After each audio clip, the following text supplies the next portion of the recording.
I'm Matthew Buckley Smith, and you're listening to SLEERICKETS, a podcast about poetry and other intractable problems. This week, my bad idea has become a reality, and Brian and Cameron and I discuss our favorite and least favorite poems from the most recent issue of Poetry Magazine, the October 2024 issue. This is a two-parter, so our favorites will be in the first half and our least favorites in the second, along with a brief, but I think pretty juicy discussion of wish fulfillment in contemporary fiction. I'm re-recording this intro because I wanted to read a couple of poems that come in for a little bit of stray fire during our discussion. They're not really the subject of the discussion, but they get some criticism in passing, and we don't read them aloud. So I thought that was a little unfair, and I just wanted to read them for you now so you can hear them. As I said, I'm re-recording this intro because as I was editing it the first time, I found that my feelings about the poems were perhaps too apparent in my reading of them. So I'm going to try to read them. I do try to read when I read poems aloud. I do try to give them the benefit of the doubt. So I'm going to try to do that here.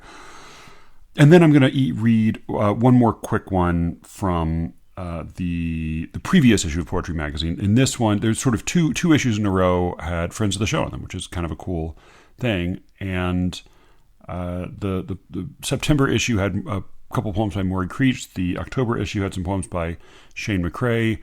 I'm not sure which person you'd rather be, whether you'd rather be the person who doesn't have his poems discussed in public or the person who does have his poems discussed in public by three idiots, or two idiots and one former prodigy.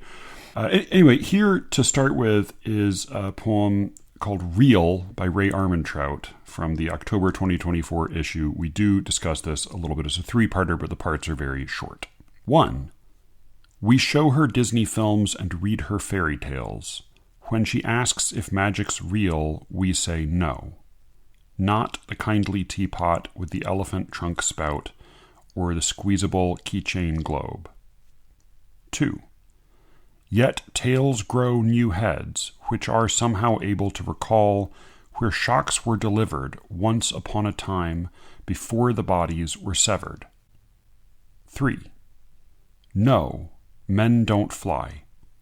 Snakes won't grow from women's heads, no matter what is done to them. There are no kings in the dead world. All right, that was Real by Ray Armantrout. This is Ceasefire Haiku by Faisal Moyuddin. There are a few haiku, but as haiku tend to be, they are very short. All right, this is Ceasefire Haiku. All night, the somber song of chimes. The winter wind grieves for Gaza too. Rage, the broken heart of a broken world, breaking free to free the truth. Shame, a legacy your descendants will decry, bemoan, be cursed by. To remain silent is consent, is wrong, is more deadly than more bombs. You can't really see me, except as your conscience cleanser, your blindfold. When I condemn crimes, you call me culprit. Settle my heart to scrub yours. The river, the sea, between them, endless cruelty, the ache to be free. Fear, even trauma-sold, is a prison. You've sold out, not gotten out. Killed, those who counted the killed, the uncounted, unaccounted for, more, more, more, more, more, more, more, more, more. That was Ceasefire Haiku by Faisal Moyuddin. This, from the previous issue, not the one we discussed. This is just a very short poem by Maury Creech that I will confess I just really liked this, so I thought I'd read it for you since we don't get to that issue, and Maury does not have to suffer our praise or analysis. This is Allegory by Maury Creech. I found myself in a darkened wood. The wolf who killed grandmother scratched the straw. The snake, as though to prove its brotherhood with the rat, was carried off and eaten raw. And I was nowhere closer to the place I sought, nor far enough from where I'd been to know precisely which names to erase, or with what word of the language to begin. This country, friend, has neither walls nor borders. A sign spelled out, as though to quell my fear. Someone else scrawled, as if just following orders, abandon all hope, you who enter here. Through trees, soldiers shone flashlights by a lake. Twilight. I heard my name, but could not wake. That was Allegory by Maury Creech. Here is the first half of my discussion with Cameron and Brian about the October 2024 issue of Poetry Magazine. You can find the second half on The Secret Show at SLEERICKETS.substack.com. I am fascinated by this. I don't know what's about to happen, but by reading all of these good but not brilliant poems. I don't think I've read poems like this in 20 years. I've read my... How do you mean like this? So this is the October 2024 issue of Poetry Magazine. We read all of the poems in it.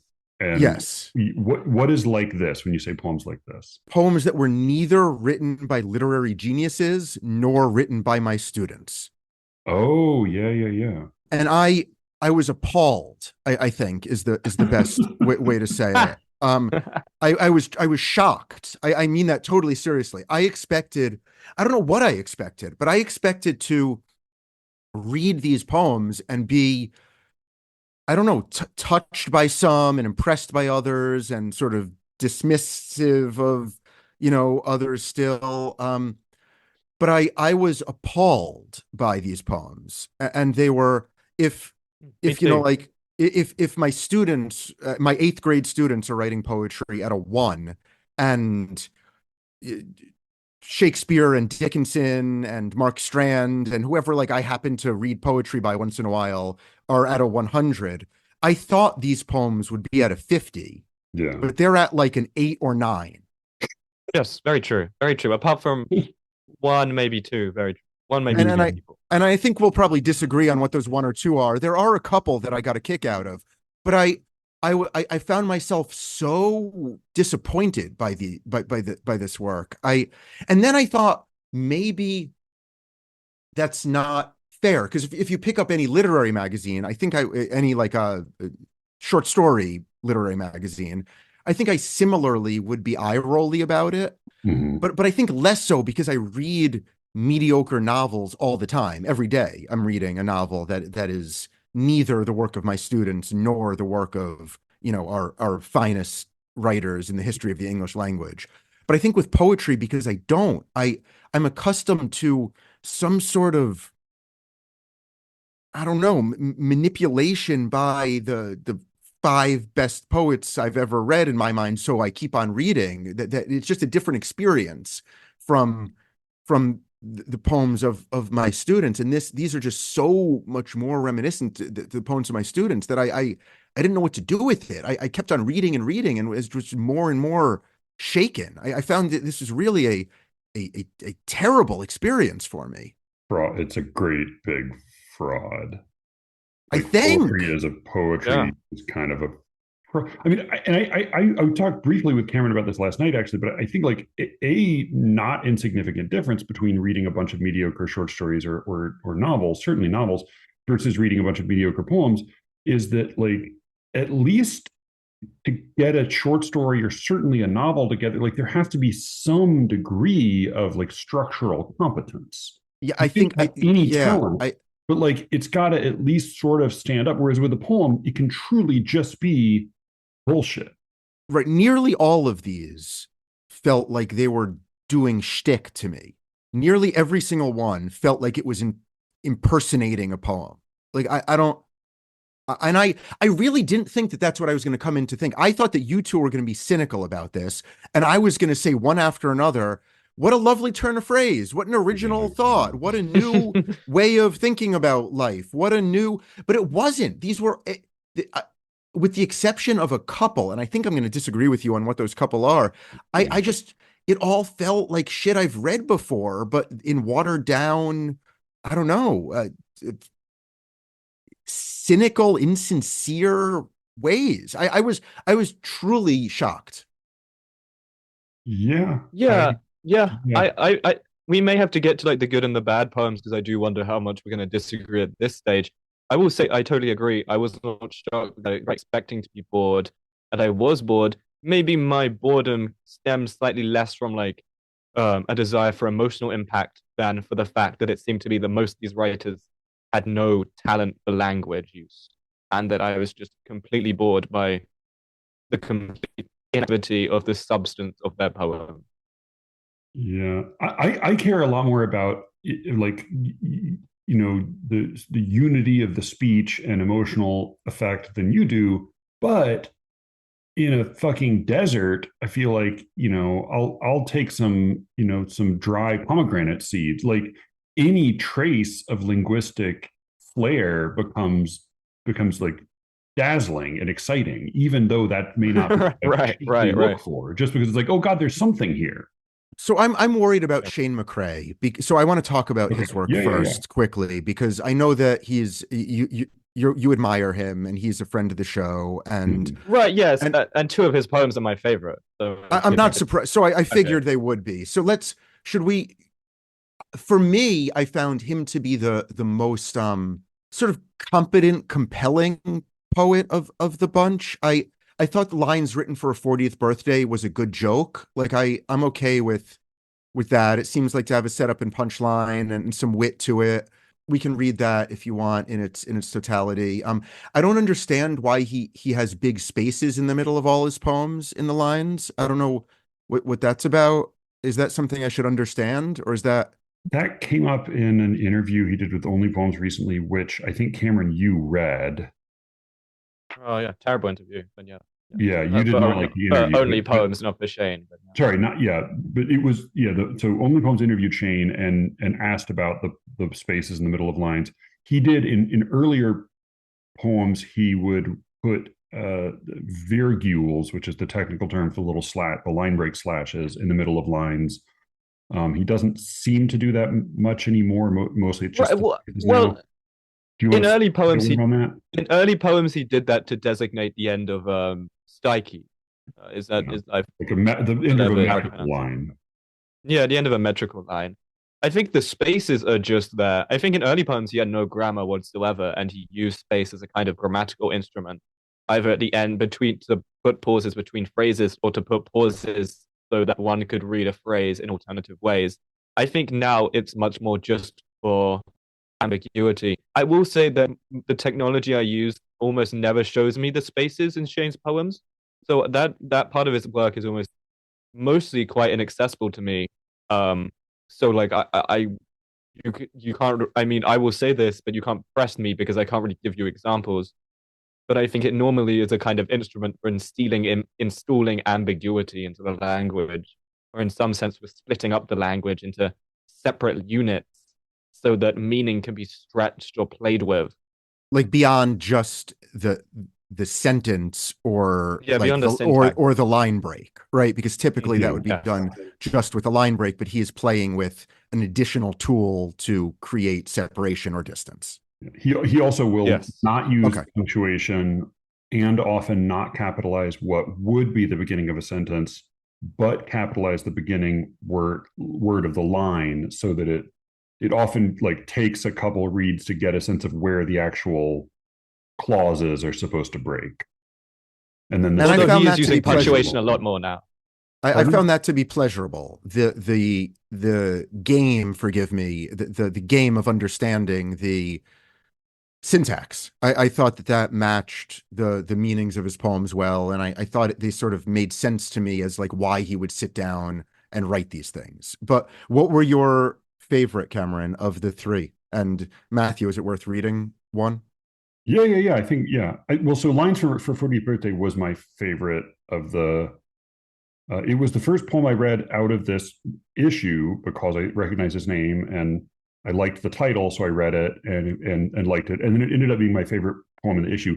I worked very hard to not make my favorite poem in the issue be Shane's poem because I was like, all right. Because I knew this was going to happen. I knew I was going to Yeah. come in and you two would just say that Shane's poems were your favorites. And like, Yeah. Yeah, I mean, I don't think this is my favorite poem he's ever written, but like I enjoyed it, and I don't totally like.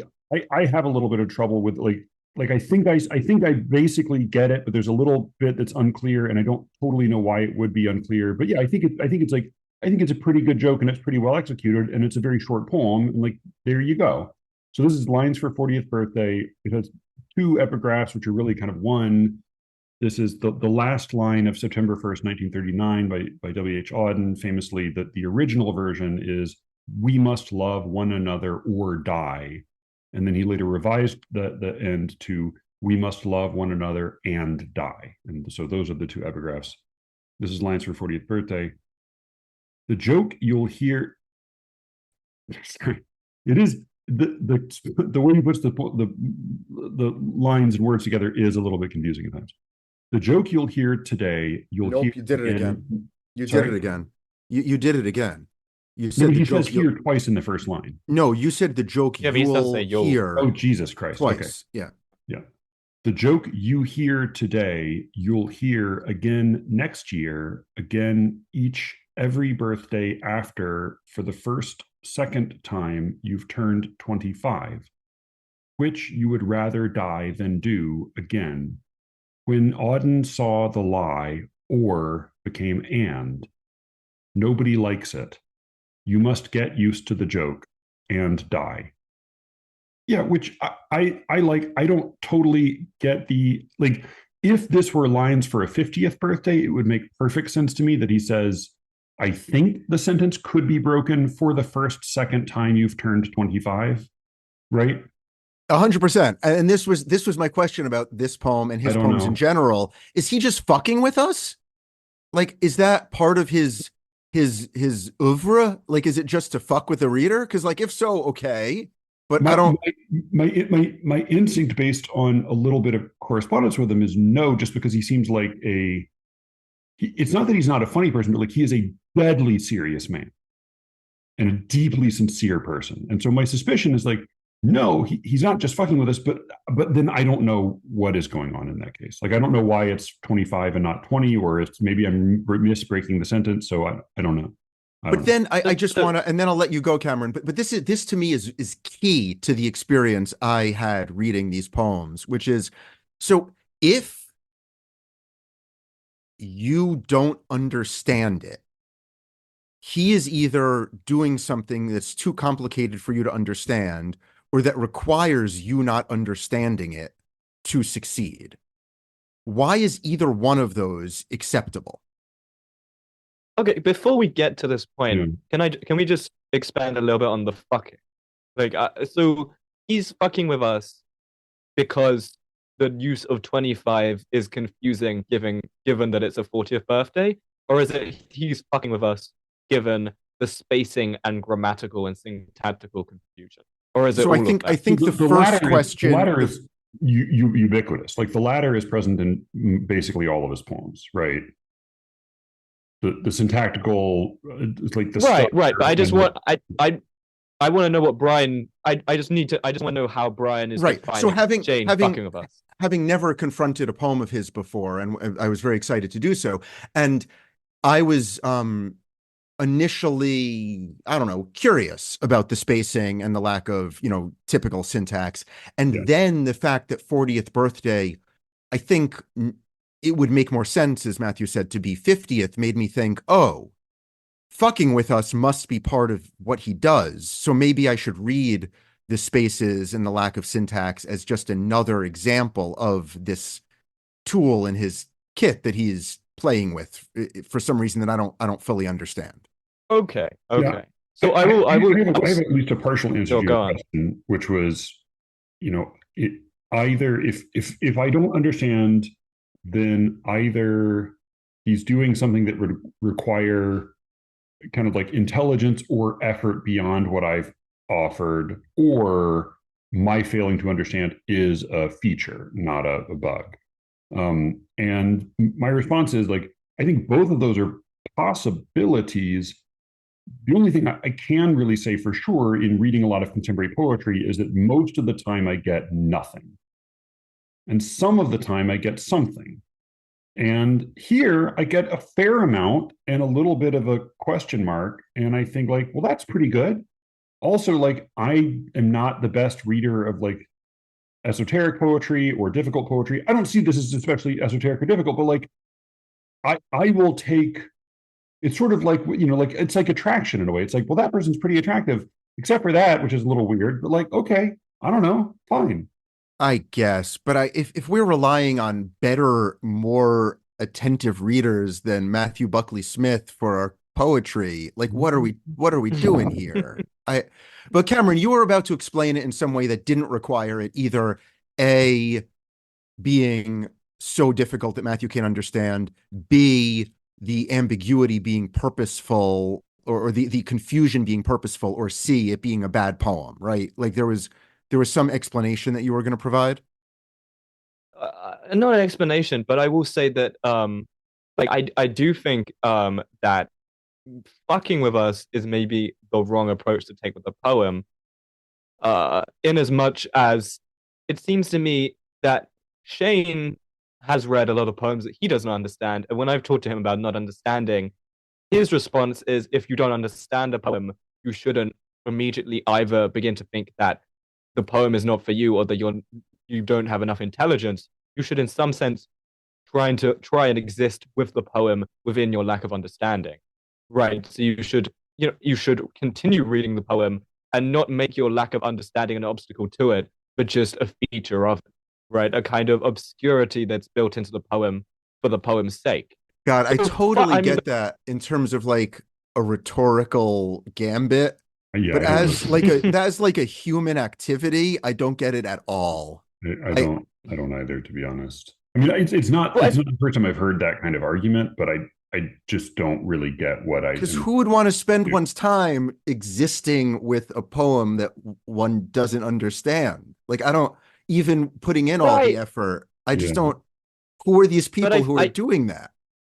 well, I think there's a difference between how we read, because there are many poems that I read that I cannot repeat to you on a conceptual level my understanding of a poem, but it still communicates and I still comprehend something deep and indelible inside it. And that means that like the poem is not fully open to me, but I'm still very happy to keep reading it because there's still a kind of act of communication that's opened a bridge between me and the poem, even if I couldn't say I don't, even if I, can, even if I can say I don't understand why it's his 40th birthday instead of his 50th birthday, which I will admit now is I never thought of that until today, and I do not understand it either.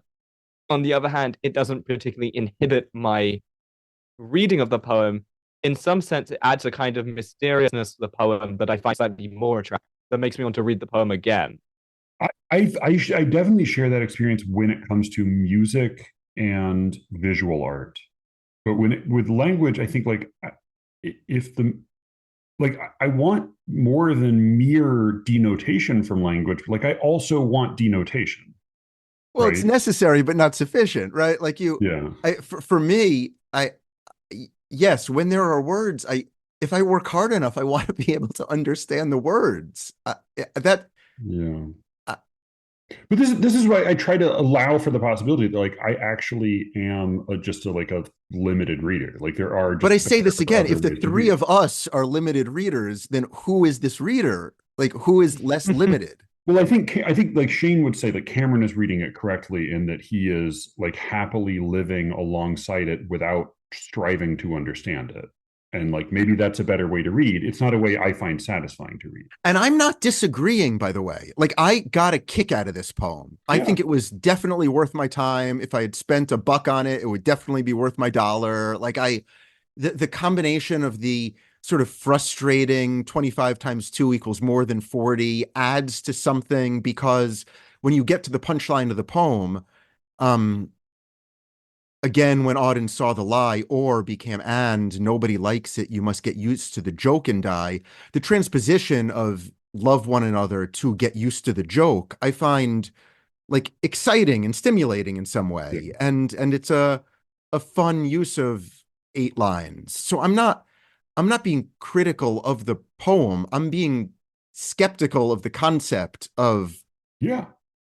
confusion as a tool. I share your skepticism.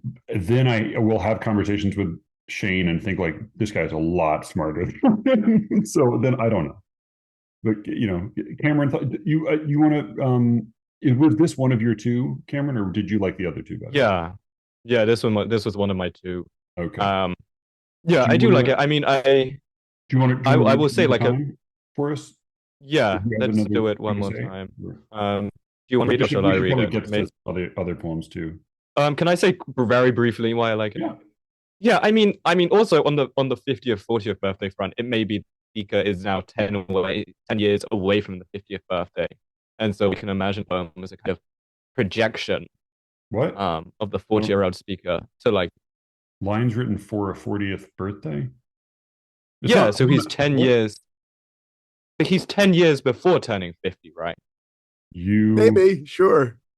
I mean, yes, definitely. Right. Mathematically, So like mathematically. So it may be that the fact that he's 40 is reminding him he's going to turn 50, and therefore, For the I first don't know. time you've turned 25. I don't think that makes sense. Yeah, I don't Well, I think mean, that makes joke sense. you here today.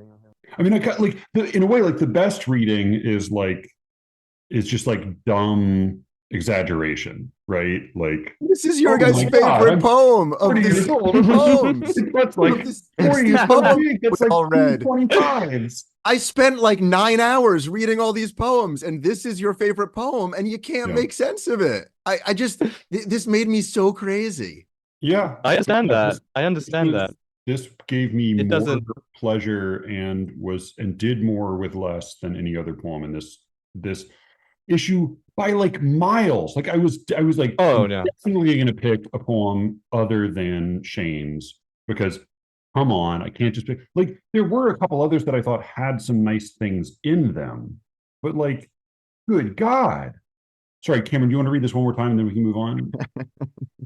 Yeah. Can I just? Yeah. So the fight. So I've always found the order line confusing. So like irritating in some ways. I mean, the first version I find irritating because it seems infelicitously untrue, and the second version I find irritating because it seems felicitously banal. Yeah, that's really And smart. I didn't even think of that. You're absolutely right on both accounts. yeah, I mean, in Shane's poems, it seems to me that the final line is often a sort of a moment of crystallization, not a moment of revelation, but a moment where the repetitive, broken utterance of the poem suddenly hardens into a kind of moment of pure, brutally peaceful utterance, a kind of crystalline, very memorable, very perfect phrase. And this phrase, "You must get used to the joke and die," is a wonderful final line and a wonderful crystallization of the poem. Matthew, do you want to read it again? Because I don't think I can read it and also keep it the same distance. Okay, sure. And my only hesitation is that because of the typographical presentation, I'm never sure if I'm pausing it at precisely the right spot, but whatever. I mean, Lines, I can't see the spaces either, so I'm going to okay, fuck it yeah. up. Lines written for a 40th birthday. We must love one another or die. We must love one another and die. Auden's September 1st, 1939. The joke you'll hear today, Nope, nope, nope, nope, nope. God all fucking mighty. I didn't even fucking recognize it that time. All right. Well done, Brian. The joke you hear today, you'll hear again next year, again every birthday after, for the second time you've turned 25, which you would rather die than do again. When Auden saw the lie, or became and. Nobody likes it. You must get used to the joke and die. It just occurred to me because I had the thought earlier and then I forgot. What's the joke? Do we? So I feel like intuitively I'm like, oh yeah, this is like one of those, but like I actually can't think of what the joke would be as an obvious slot to fill. The joke is the transition between or and in the Auden. But this is the joke you hear today, you'll hear again next year. Again. Oh, that's the joke about how 25 times 2 is 50. So it's a joke saying you're turning 25 again. Yeah. Okay, I see. Huh. I mean, there seems to be multiple jokes that enter into the joke of getting old. Tell every year though, like of like you're turning 47, so you're turning 23 and a half for the second time. Yeah, we've spent enough time on this poem. Okay, all right. So that was my favorite poem. That was one of your favorite poems. That was unmitigated triumph. Cam, I'll tell you what. Since your other one, Cameron, is another of Shane's. Brian, why don't you tell us your favorite, and we'll go back from there. Yeah, let's do that. So I feel like you're gonna mock me for my simpleton nature. I don't want to read it, but I found all of Molly Peacock's sad widow poems like manipulative in the way that she wanted them to be. So when I got to the end of her poems about being a sad widow and how she misses her husband, I felt like some sadness. So I don't think that they're masterworks, but I do think that the end of this poem, Widow in Kitchen with Yellow Apple, that just ends. I saw them, the point of my red paring knife poised at the yellow peel. You'd been so real. I found that lovely. I thought it was a lovely memory of a guy who is alive and very alive, and now he's dead, and a woman trying to make sense of that. So I don't need to spend too much time on it, but I thought that in the very little I was asking from these poems, at least that provided me what seemed like human emotion. Okay, I sympathize with this because I do quite like. I did really like her Tinkerbell poem, or not really liked it, but there was something memorable in it. But surely in that couplet, the weird jangle on peel and reel strikes up. It's not a jangle; it's a rhyme. I mean, what do you? Yeah, I thought that was it's a jangling rhyme. It's not. Well, it didn't jangle to me. You'd been so real. It was like a Demeter rhyme. It was like an immature rhyme or something. It was like a dopey rhyme, is the way I read it. Right, but it doesn't seem to me that the dopey rhyme fits the melancholy of the situation. It's not a melancholy, but this is why I actually thought this was. I had many misgivings about these poems, but what I liked about this one was that it maintained an almost constant cheerfulness throughout it. Like the whole poem's about a dead husband, and they're pretty brutal, and like one of them is about euthanasia, and like it's rough stuff. But like this one is it's almost like the Baudelaire's Invitation to the Voyage. Like it's just, hey, this was like a wonderful vision of something, and everything is great and happy. And I got the wrong apples. I need to go get the better apples. And boy, you look like you're coming in, and you're a little, you got your luggage, and you're I'm kind of tripping over your suitcase, and your beard is bristling with the frost from the cold. Like it maintains that chipperness while the loss goes unsaid. I thought was the best trick she managed to pull off in this set of poems. About let me reread it now. Yeah, I actually agree with that. I thought that the dopiness of what she remembers about him is like his finger hair, is like so like silly, that I thought that last rhyme was intentionally silly, but maybe I'm giving it credit that it doesn't deserve. But she is at least known as a formal poet, sort of. So I mean, she would have at least been. I mean, I've never been like dazzled by her command of form, but she would have been at least aware of that, I think. Do you want to read it, Brian? Well, no, because that's not my favorite poem. I thought that okay. What are we talking about here? I just thought that was a sweet thing. I thought again, I read that poem and I'm like, it was recognizable to me as like some emotions that ended like with Yeah, thought. Like there was real I emotion got what she behind this was song. doing. It made sense. Like I followed it. Okay. Yeah, Okay. yeah. Having just read it, okay, I retract my point slightly. I see. I think I wasn't. I either forgotten it or read it so in such a state of stupor last time that it just had But no effect on me. my favorite poems are the non-poems of the bunch. I thought Rose. Amelie's prose poems were good. I thought they were good. Wait. I thought Bedtime Story 1 and Bedtime Story 4 were good. Wait. Yeah, I forgot to reread. I read these, but I forgot to reread them. Bedtime Story 1 and Bedtime Story 4. Okay. I forgot to read them. I'll read them now. Yeah. I thought they were good. Can I read them to you? One of them, Yeah. if not. Yeah, So this go is ahead. Yasmin Ameli. Yeah, Yasmin Amelie. Do you want the shorter one or the better one? How about the better one? Okay. Really, how long is the better one? This long? Yeah, go ahead and read it. Which one is that? It's A Bedtime Story Bedtime Story 4. 4. Yeah. Or Okay. It's called Bedtime Story 4.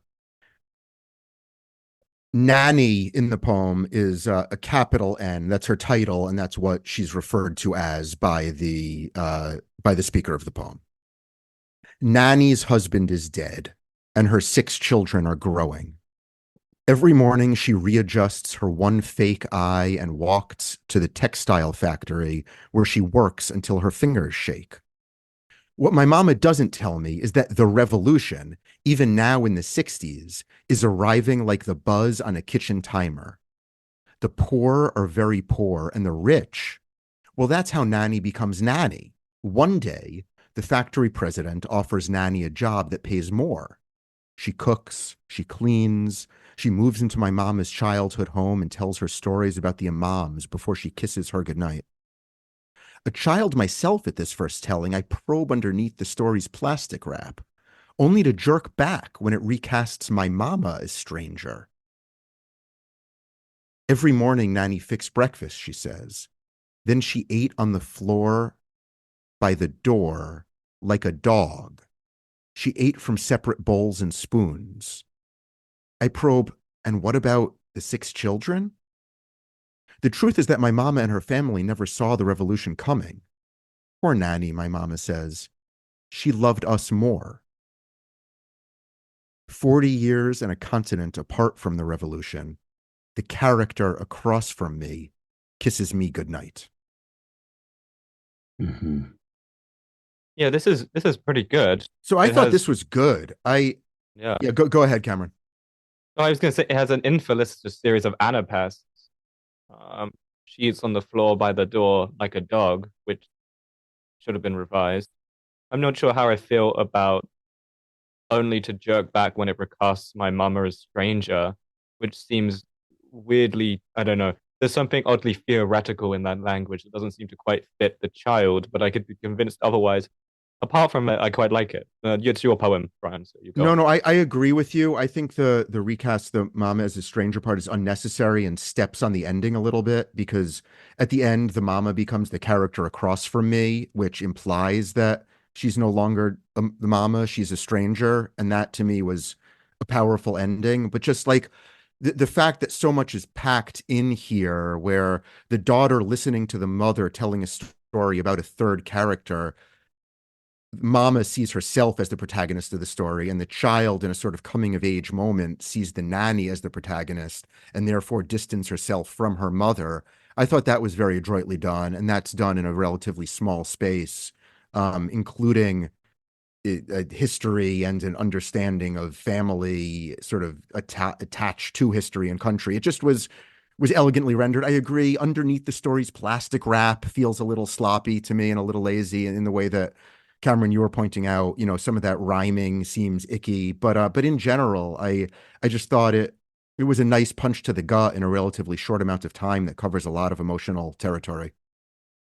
Yeah, I agree with you about the plastic wrap and about the language recasts my mama as stranger, which is just the construction and the diction doesn't sound quite credible from the kid.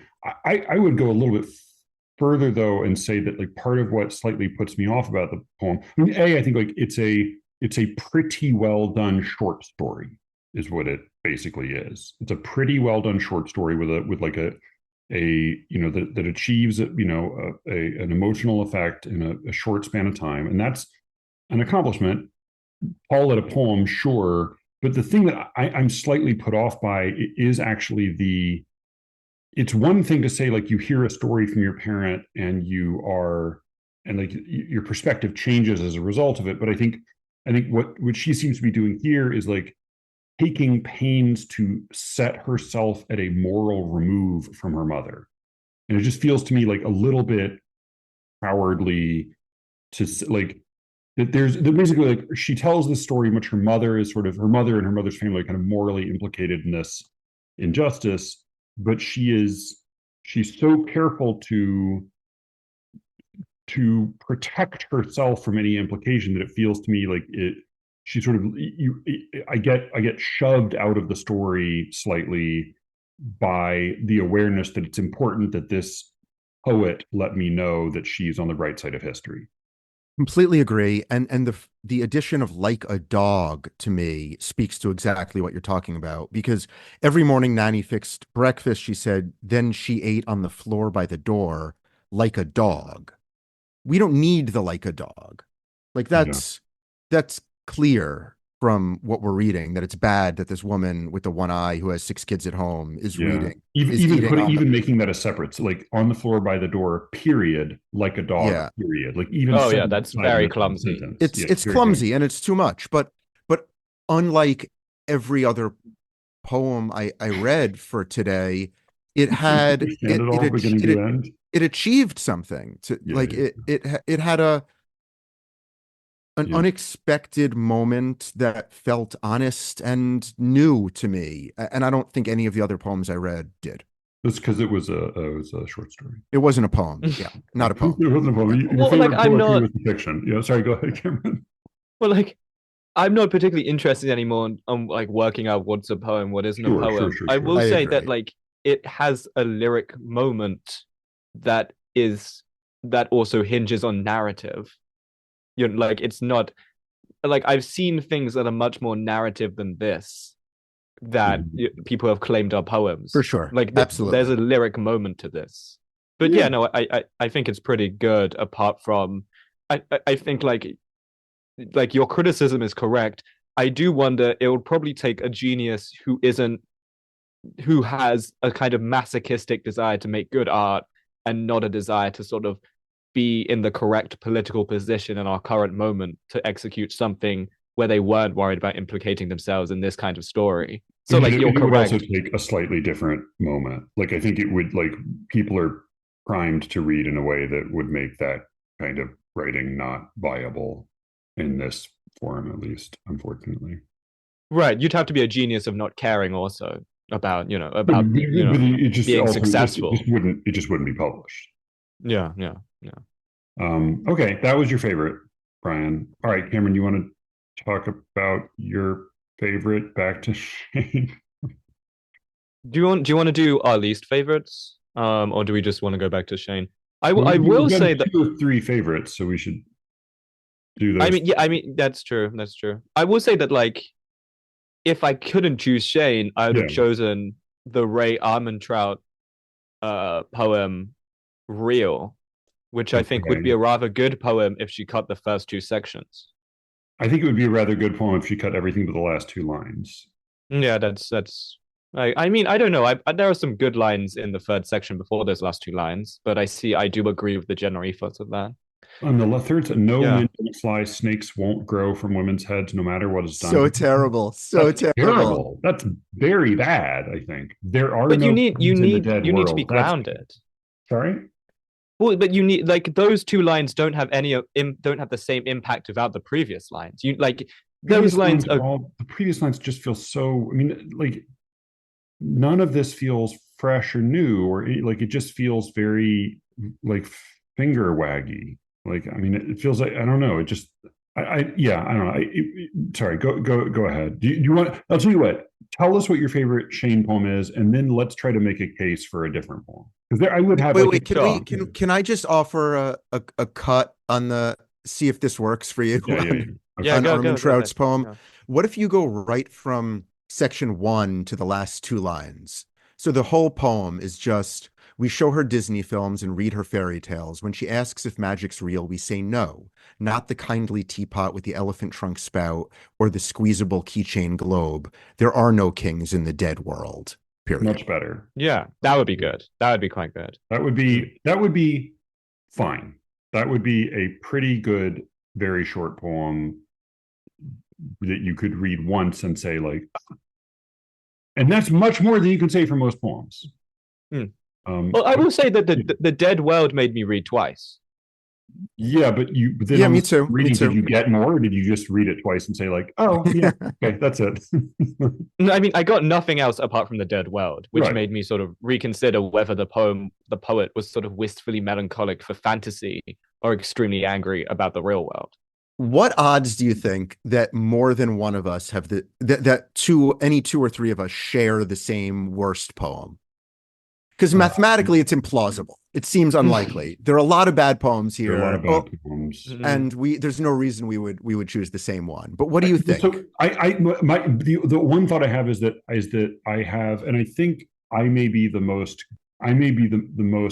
anxious of us in this respect, but I did find myself doing some secondary calculations when it came to choosing worst poem. Oh, are you saying that like you didn't want to choose the worst poem by a trans person of color? Exactly. Like I was like, please let it be a famous white guy. Please let it be. And I was like, well, if it's not a famous guy, at least let him be white. If it's not a white guy, at least let him be famous. Like, come on, please don't. Oh God, not the Palestinian haiku, which are fucking awful. Like, fucking. Where's the awful. Palestinian haiku? Dreadful. Just abysmal. And yet, of course, I'm not going to say called? ceasefire haiku by the Palestinian guy is the word. Like, come on. So no, yes. I did do some political calculations in choosing the worst poem. So go ahead, Cameron. What are the haiku called? I didn't want to say like, oh, your brother died or your husband died, and so now you're the worst poet. Like, no, of course. Yeah, I had to. Yeah, not I get it. Where are the haiku? Where are the Palestinian? Yeah, where are they? Oh my God, I need to read these, man. No, well, if I did, I was so bored I didn't register. Yeah. It's a Faisal Moyudin ceasefire haiku. It's a series of them. Oh. What the fuck is that? Right, because there are multiple. Let me be clear. I am not choosing this. Yes. As my worst poem. I'm just saying this is the poem that appears in this. Cameron, do you have the typography here? Because the words fade away. They get grayer. No, I haven't got that. I have just come across the winter wind grieves for Gaza too. No, it doesn't. Like what? Yeah. Sorry, we should stop. No, that effect doesn't happen for me. But then how do you appreciate the unaccounted for more? I don't think I do. Can I even see that? Then you're not getting the effect. Come on. It's really almost like you don't care about dead children. Stop. You said you weren't going to do this, and now you're doing it. I'm not going to do this. Let the bodies pile up. I am not saying this was the worst poem. Okay. So I think there's a chance that you and I chose the same worst poem. Yeah. So I think for possibly cynical reasons, there's a chance, Brian, that you and I chose the same worst poem. Cameron. And I had a specific moment of like satisfied relief when I looked at something that was not the poem in question, and I suspect you may have had the same experience. Sorry, go ahead. Do you have a thought on whether we've chosen the same worst poem? I think you will be the outlier either way. I don't think I've chosen the same worst poem as yours. I've chosen like a group of worst poems, which I like. Don't worry, I don't want to talk about all of them. I might want to talk about one of them, but I have an alternate choice that may line up with yours. But yeah. All right. How are we going to work the reveal? So Cameron, what is actually your favorite? You said Real would be your second choice, the Ray Armour Trout. Do you want to just read Real one time through the whole overlap? I feel like we almost have at this point. Like we read the version that should exist. But like we read the good parts. Like, do people really need to know about the rest? Like, okay, fine. What are we doing for their lives? Which of the other two poems, Shane poems, was your actual favorite? Maxim, Maxim. What the fuck is his name? Maxim Kusmanov dying. Yes, yes, Yeah. So yes. I thought that this was is a quite good. Russian helicopter pilot, a military helicopter pilot who defected to Ukraine and received some reward and got protection for his family, and then a few months later was found murdered, shot, and run over by a car in a parking lot in Spain, presumably by the Russian Foreign Service. No, no, I never knew that. That's interesting. Yeah. You just thought he was some guy? I just thought it was some Russian guy that like probably was like on the good side and is clearly like the poem's narrating an injustice. Like one of the poem, the good thing about the poem is that like it's not universal in like in a sense that's just kind of banal and boring, but it doesn't get into any of the actual details of the guy dying in a way that's still emotionally affecting, but also sort of doesn't limit it to just being a kind of political screed against sort of the wrong guy. You know, like it's not just a political screed against how bad Russia is. It's trying to communicate the pathos of like the death of the oppressed. And you can basically get that from the title. But like, I didn't look him up. This is what I'm saying. I don't need like the same. The poem communicated me enough that I didn't need the complete conceptual understanding that would have occurred if I looked up the title.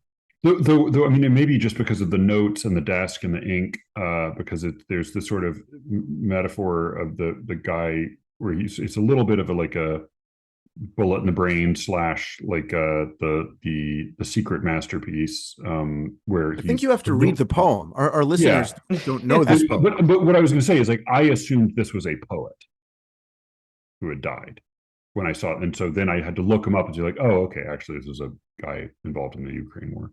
All right, I guess I'll read him, Cameron, because of your mic. This is Maxim Kuzmanov Dying by Shane McCrae. Far off, a car alarm is screaming, stopping, screaming, screaming, far off, far but here in the garage, and farther, far and up. Somebody puts a hand against an ear. To hear a voice in the other ear, he squeezes his eyes shut briefly, grimacing. I think, he is a man like me, my age. Noise is impossible. A scream, a scream. His ink, he's taking notes. His ink is running out.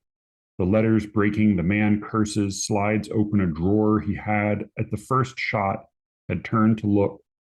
I look, a seagull glides impossible above the cars. The man had turned to look, but when the shot repeated, he turned to the notes. The yellow pad again said sorry, asked the voice to please repeat it in English, like a chain between two boats. The seagull stops and flaps above my body.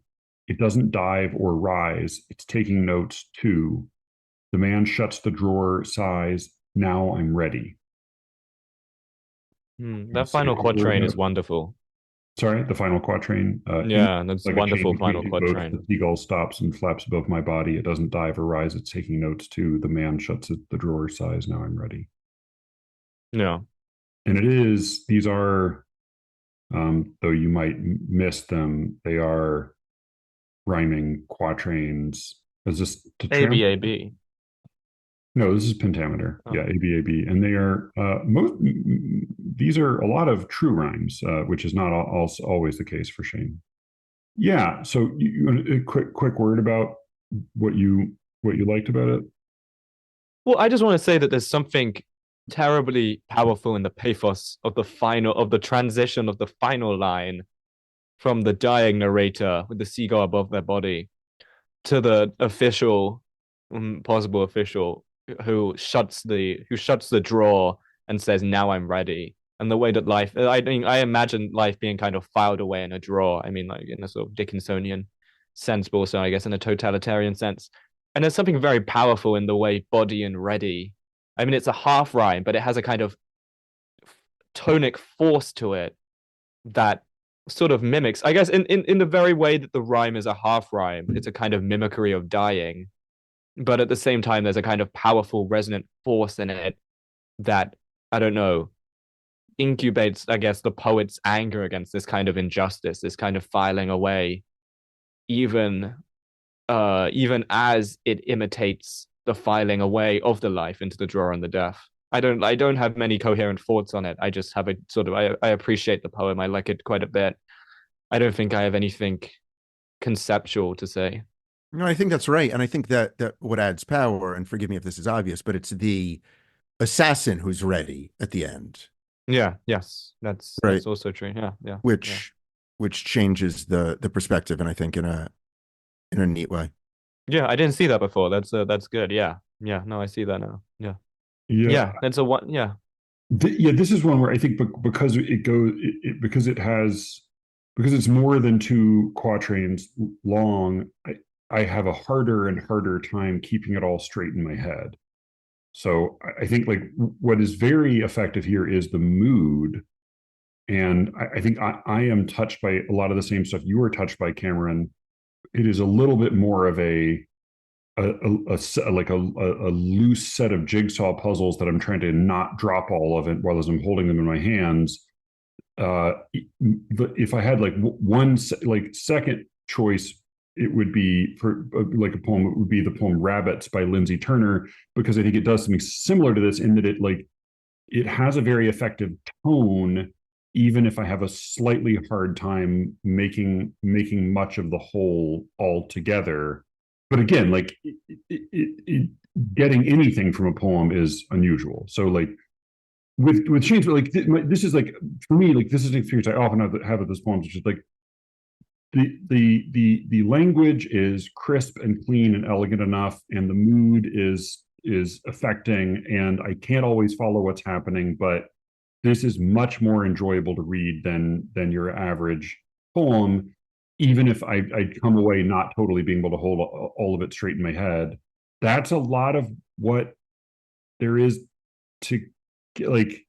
That's a pretty good result, I think, if you're reading most poetry today. I couldn't Well, yeah. follow rabbits at all. Really, I found it Mm. like I thought Well, what is she talking about? I think she's talking about Oh, like living in a like an unremarkable, not urban neighborhood.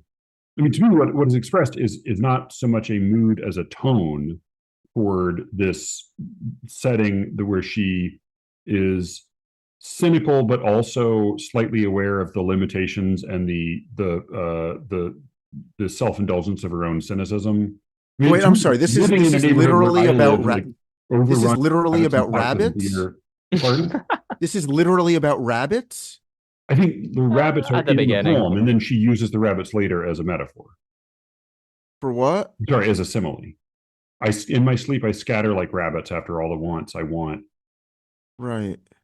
No, I got that, To but me, I it's like it's figured I was about missing sort of something like else. suburban ennui, Oh, okay. Yeah. domestic Oh, life where she, I mean, I think it's a little like when I start to follow an actual argument, then it seems less satisfying. Like, do they want justice because there isn't any God? I laughed at, but then she has to follow it up with, or God because there isn't any justice. And you're like, okay, all right, just come on.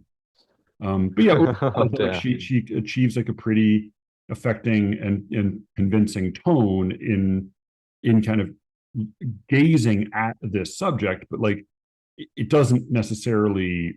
It's not like she builds a very effective contraption out of it. I'll want for the roses to grow over the doorway, and the fox eats the rabbits, or the hawks do. I don't. Yeah. So part of what I read this as was like basically as a poem saying like looking at a fairly comfortable and like what one might even argue to be somewhat idyllic domestic life and saying like yada yada yada. Like to me, like that was sort of the tone of all of this, while also being kind of aware that she is being a little bit of an asshole by saying yada yada yada to this. Could I'll the read poem it go? quickly. Like again, I think like it was an affecting tone. Okay. I don't think she did really much more than that, which is why like you know I don't know what I would say beyond that. But this is Rabbits by Lindsay Turner, and again, a desert. This issue, an absolute desert. Lindsay Turner is Rabbits by Lindsay Turner. In the mornings, the rabbits scatter from the yard. They run off or they freeze, not even shaking a little brown eye, unblinking, around still back, ready to art away, but for now not. Look how steady now in this my neighborhood. I planted a rose bush. I planted some daisies. I planted some yarrow. I planted the vines. And I'll wait till they take over mercilessly not watering the lawn, since in this life it's stupid to do anything. To prolong this life, fake path, fake heaven, the heat now rising from the pavements. It is for others to water their lawns, swim in their blue pools, wanting to live forever, just thinking of green shade perfectly surfaced, the heat rising early from the pavements, the tall pines on the ridge, a little dead bird beneath. Do they want justice because there isn't any God? Or God because there isn't any justice? And the interstate is clogged with cars vibrating and hot all the way along the river. The sun is nowhere and right overhead. I'll want for the roses to grow over the doorway, and the fox eats the rabbits, or the hawks do. Yesterday, one dropped a minnow onto the sidewalk. It dried in the heat. In my sleep, I scatter like rabbits after all the wants I want. They scatter like rabbits, or freeze solid in my dreaming gaze. I can't be more lost than anyone else. So yeah, I think like what rings very true is like being in we're not in the suburbs, we're in a small town, we live in a little Edward Scissorhands neighborhood. Like there is definitely a part of me that feels like, oh God, I can't like roll my eyes at this setting that I live in, but also like, but I do live in, like, I'm not different than like, I'm not somehow apart from these other people. I'm rolling my eyes at myself. And I think my fear is like the poem isn't quite aware of that, that tension, but I think it conveys in a way that rang true to me, that sort of boredom mixed with self-loathing, mixed with like a sort of a sincere desire to find either beauty or transcendence or meaning or something, while we're like being unable to stop rolling one's eyes at it. But again, like I don't think it really does more than kind of like stir up that flavor. It's like she made some decent batter for something, but then left it at that. Okay, I'm cool with that. I just want to say that like I agree. I think one of the reasons that made me kind of slide over all the poems she had in this issue with kind of almost complete boredom and not do the same with Shane's is that she's practicing, at least in this poem, a few kind of syntactical similarities to Shane. Grammar is used very diffusely. Thoughts often different. Irregular punctuation, a lot of lacking. Yeah.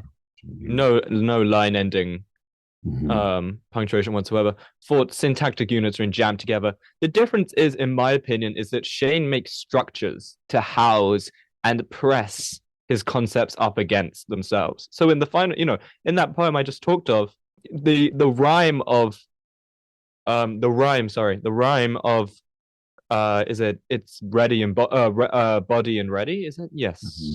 Yes. Yeah. Body and ready allows for a kind of, there's a polyphonic movement from the dying to the assassin, from the life being filed away to the assassin readying himself inside the poem, a kind of wild syntactical movement, but it's shoved up against this structure which contains it and also, I think, gives it shape and gives it a kind of eerie shape that impresses itself into us. These poems don't have shape, they don't have structure, and that's not just because they're free verse. It's because they feel lax in a way that Shane's poems don't. They haven't developed a structure, and this means that for me it limits their impact very, very intensely. They're very, there's the lackness weakens it to something with much less of the emotional intensity as well as the structural intensity that Shane's poems have. Yeah, I agree. I mean, I think that there's more tension and more bite in Shane's lines than in these. I don't think there's really, again, I think this is like fabric or batter or lumber. It's not actually built into anything really. Yeah, it's not put under pressure. Language is put under pressure in Shane's poems. Language isn't really under pressure here. Yeah. But I do think that like it is a weakness. And I mean, well, whether it's a weakness or not, like I think a similar weakness is that the language is under more pressure and it is more refined, but the larger speech, story, argument, utterance is similarly a little bit hard to track beyond the evocation of a setting, of a feeling, of a scene, sort of, if that makes sense. Yeah, I see that. I mean, for me at least, the fracturing isn't a deficiency. It's just a feature that I can move within, and I quite enjoy. I quite like watching sort of greater narratives become fractured within the language. But I certainly see what you mean. At least for me, the mood is enough. But yeah, Sure. no, I see your point. Shall we move on? Yeah, yeah. Maybe. So those were all the best poems. Okay.